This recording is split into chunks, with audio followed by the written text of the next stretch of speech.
Welcome to Your Money, Your Life, our personal finance podcast focused on improving your life through financial wellness, brought to you by Black Enterprise Digital.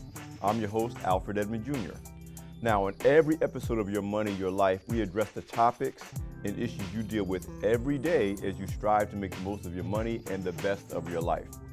Via discussions and insights with the top experts on everything from decoding your financial behavior and achieving financial freedom to conquering debt and creating a legacy of multi-generational wealth. Now, on this edition of Your Money, Your Life, we'll address one of the most challenging questions we struggle with as we strive to achieve and maintain a healthy financial lifestyle while striving toward our goals. Does a good salary mean you are financially secure? What does it mean to have finally made it? And how big a salary does it really take to get there? How much is enough? So I'm thrilled to say we have the perfect expert, with which to have an insightful and encouraging conversation on this topic. Money coach, author, financial behaviorist, Jacquette Timmons, president and CEO of Sterling Investment Management, and the author of Financial Intimacy, How to Create a Healthy Relationship with Your Money and Your Mate. Welcome to the show, Jacquette. Thanks for coming on. Oh my goodness, thank you for having me. Now, I remember we first talked on the phone about this topic and you were like chomping at the bit to get on it. But before we get into that, why don't you tell me a little bit about what you've been up to lately? You're doing so many great things. You've spoken at Black Enterprise events, you've been in the magazine, you've been on our website. But what are you up to right now? Yeah, so right now I'm really I'm doing a multi-city tour for a law firm. So doing financial workshops for their associates and partners. And I'm really having a blast doing that and looking to just expand that and do more of it in 2019. That's so perfect for you. So, I'm so fascinated by you. Tell me a little bit more about your background and why you're just so excited about it, but why, in my opinion, you're the perfect person for something like that. So I'm excited about it for a couple of reasons. From a business model standpoint, I'm excited about it because typically when I would pitch myself to do workshops, it would be a package, but it was more about the experience and not necessarily doing multiple cities. So this idea of going across the country and doing it at all of their different offices, that really came from the client. Oh, and wow. So that was really awesome. Smart client, right? But the other reason why I am really having a good time with it is that they get it. They get that just because their associates and partners make a lot of money, that doesn't mean that they are making the best possible choices with it. And so that's one of the reasons why I am excited about the tour, and I'm excited that we're having this conversation at this time. Yeah, because that does dovetail perfectly into what we're talking about today, which our audience is obviously an audience of strivers, people who are either trying to get out of financial trouble, or more importantly, to try to achieve a certain degree of, I can exhale, I got things under control, I know what I'm doing. But you just said it. How much money you make or making more money doesn't necessarily mean you know what to do with your money. And my thing is that the question underscores a bigger problem I think that most Americans have, and certainly women and people of color have, which is we focus on income and we equate that with actual wealth, and they're not the same thing. So what is your response to, whether it's a client or just anybody you know who say, how much money is enough? How big a salary do I need to have before I can really get there? And I want to throw this in. I think in the San Francisco Bay Area now, if you make $114,000 a year, you're still at the poverty line. Yes. So it's not just income, yes. Cost of living is a factor. Totally. So talk about your thoughts and your thinking about this whole question of salary and how much is enough. So certainly where you live plays a huge role in that, what that ultimate number is. But one of the ways that I actually try to invite people to back into that is doing an exercise. It's my financial wheel exercise, which gets them to figure out, are they living by default or are they living by design? And most of us have been conditioned to live by default. That means you take what you earn, and from that you decide how much you're going to save, how are you going to invest, how much you're going to spend. And fundamentally, there's nothing wrong with that. We've been doing it for generations, and some do that model and they do really well. Others not so much. My whole thing is, what if you paused for a moment and decided, well, how much do you want to save in different time periods? How do you want to invest? And look at it beyond just the usual suspects of investing in the stock market, real estate, owning a business, like also investing in the people in your life that are important to you, or philanthropy. And then also, what's the kind of lifestyle that you want? How much do you want to spend on different things? What are you doing? Where are you going? Experiences. And then ask the question, well, what do I need to earn to make that happen? So that's an interesting scenario. So most people, I can speak for myself, we're not thinking about any of those things. So what you've done is a framework to decide how much is really enough. For you. For you. Right. Most of us are thinking, there's no such thing as enough, I need more. So I remember, so when I got out of college, and you're just happy to have a job, I graduated during a recession, and let's say I started out with a really low-paying job, $20,000. Mm-hmm. And I was just happy to have a job. Right. But in my head, I said, man, if I make it to 50,000, I'll be good. Then you get to 50,000, and you're like, no, what I really need is, and then of course the number gets higher and higher and higher. Totally. And now you may be married, you have a house, a mortgage to pay for, you got kids, and that you still feel under as much pressure, in many ways maybe even more pressure, than when you were like a college grad making $20,000 a year. Well, yeah, you didn't have as many responsibilities. Yeah. So one of the challenges is that brings on a lot of stress.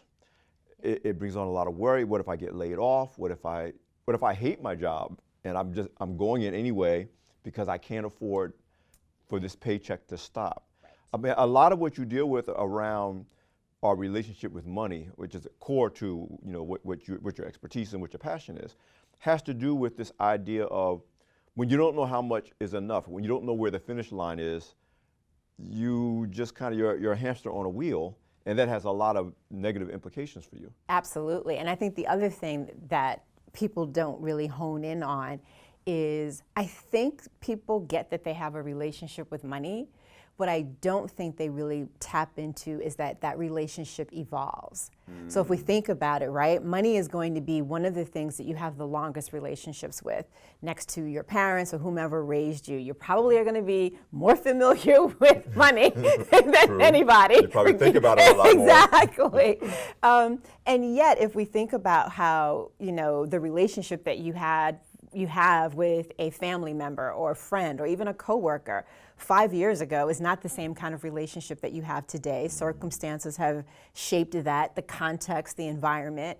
And so why do we have this unrealistic expectation that our relationship with money will always be static as well? So we don't leave room for the 20-year-old version of ourselves making 20,000 to morph into the 35-age-year-old version of ourselves, maybe making several $100,000. Like, we don't realize that this is a different person, and in this other person, we need money to work for us in a different way. We need to give it different directions. We need to have different rules around it.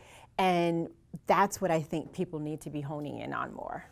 So you're talking about something that I feel very passionate about, that we assume that we have a certain consciousness around money that if we don't intentionally explore, we don't. So I'll give you an example. So I bought a home for the first time way later in life than I should have. I started investing way later in life than I should have.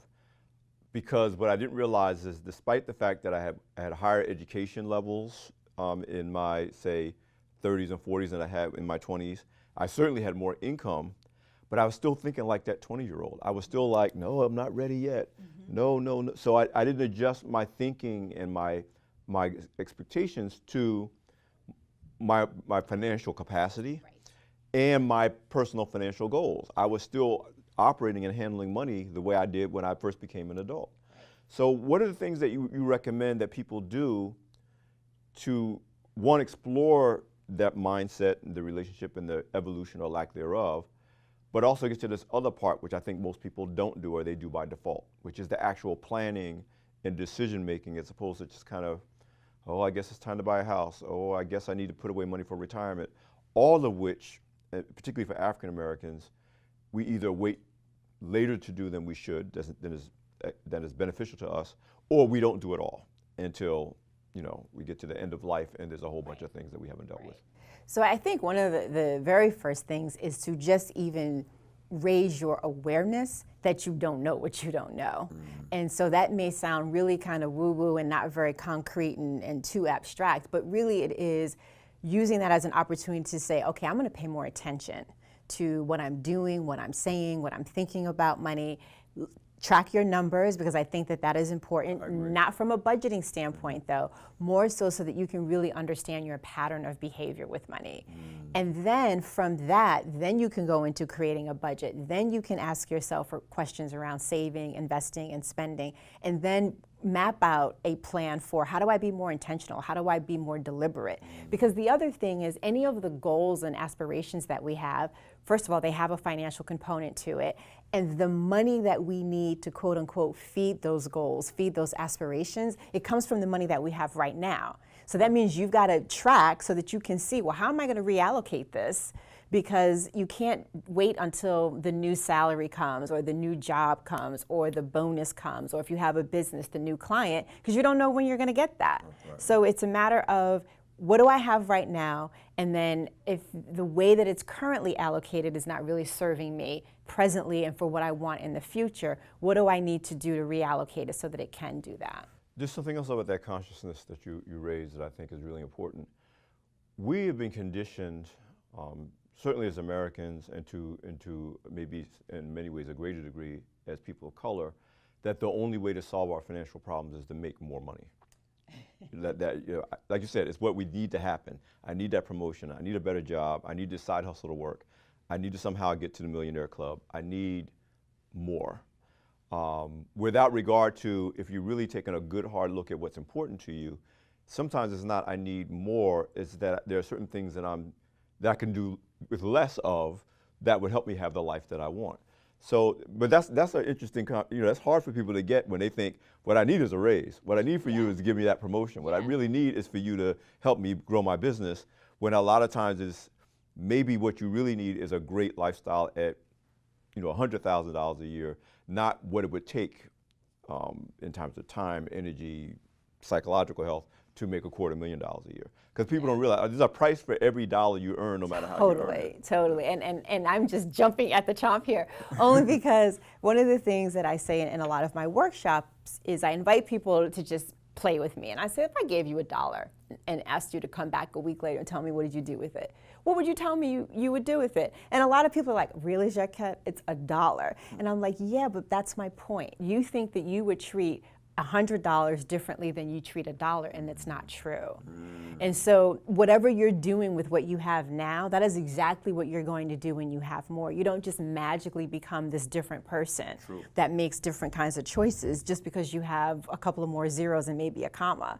Just look at the average lottery winner. Exactly. Who ends up broke in 5 years. Exactly. Or I even have a client who, readily admitted that she thought that by earning more, and she does really well and she's happy with what she earns, but she thought by earning more she would be able to take care of all of her debt. And what she's done is found herself in this perpetual cycle of paying it all off, getting it to zero, and then going right back into it again, even though she is doing quite well.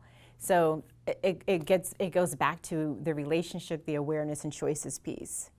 So let's take a moment for our audience to kind of process all of that. We'll be right back with more from Jacquette Timmons. Sit tight. Welcome back to Your Money, Your Life. I'm your host, Alfred Edmond Jr., with financial behaviorist Jacquette Timmons, addressing the question, does a good salary mean you are financially secure? So Jacquette, we talked about how less can be more in terms of how you make your money. Talk to me about some specific things that if someone is really struggling with this question, there's a certain life that I want or I think I want. And this term financial freedom is thrown around a lot without a lot of people defining. Financial freedom means different things to everybody who's and it's not always if I could just make more money, I would be financially free. So what are some specific things you think people should do to at least get started on answering this question of how much is enough in a way that's healthy for them, in a way that may tell them, no, you don't really need a promotion.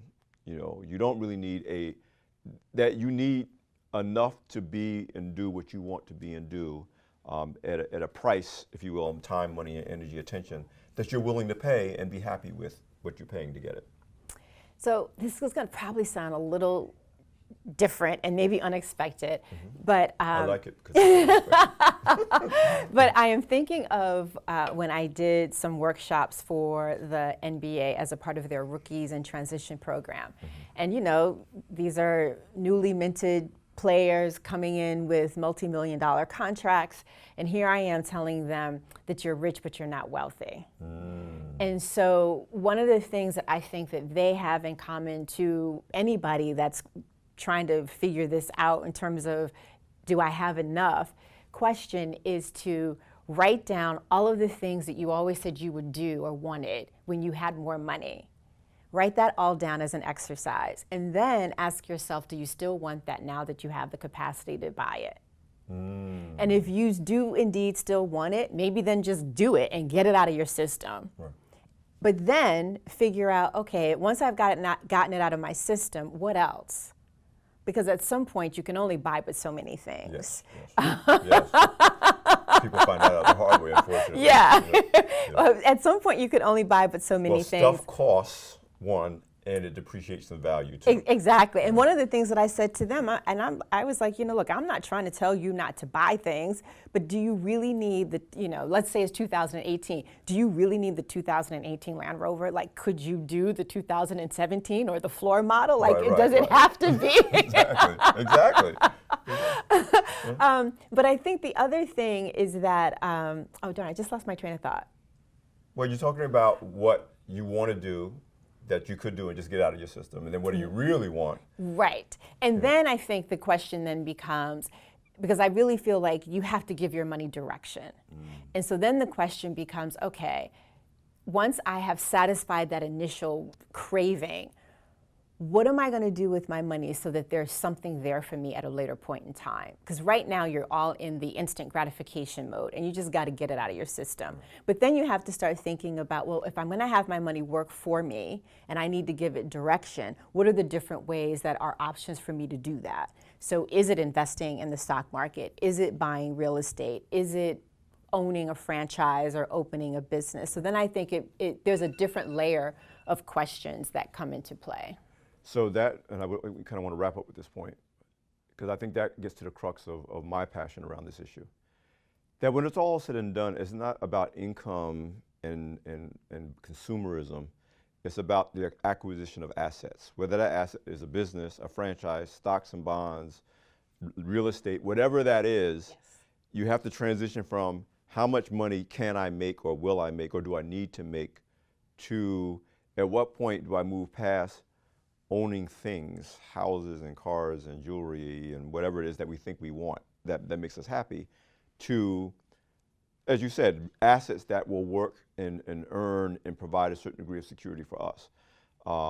When I think about it, I think about having the freedom to do pretty much whatever I want to do, whether it earns $1 for me or not. Because you put together a certain amount of assets and that you can afford. You're not going to miss a meal. You're not going to get thrown out of your house because now you have money and assets that work for you, and it's the real answer to how much is enough. Right. And I also think if I can just add, the other thing, I think the other way to think about it is, especially now that we're in this whole data era and everything is about conversion, the one way to think about it is, how do I convert my income into an asset? What aspect of my income, how much, whether it's a dollar amount or a percentage, how do I convert that into an asset? And I think if we think about it, the more we begin to think about it that way, I think we will also have a different appreciation of how much work it takes for us to earn the income that we're earning and the effort that it takes to convert that into an asset. Perfect. Listen, thank you, Jacquette, for being a guest on the show. Our first Your Money, Your Life podcast. You can get more insights from Jacquette Timmons at JacquetteTimmons.com. Just wonderful, wonderful. Again, she has great resources. First of all, you see she has a great personality. She's a wonderful person. But she really has invested a lot of time and energy and passion into this whole concept of your relationship with your money and this idea of defining for yourself what's right for you financially so that you're not constantly chasing your tail to get to I made it financially. So be sure to check her out at JacquetteTimmons.com. You can check out this podcast at blackenterprise.com and find Your Money, Your Life, as well as other podcasts from Black Enterprise editors, writers, and experts. And also be sure to subscribe to this podcast, Your Money, Your Life, on iTunes, Google Play, SoundCloud, or any other podcast directory. And if you like what you hear, and we know you do, you know you like this one anyway, please leave a 5-star review. This is Alfred Edmond Jr. with Your Money, Your Life for blackenterprise.com. Thanks for listening, and be ready for the next edition.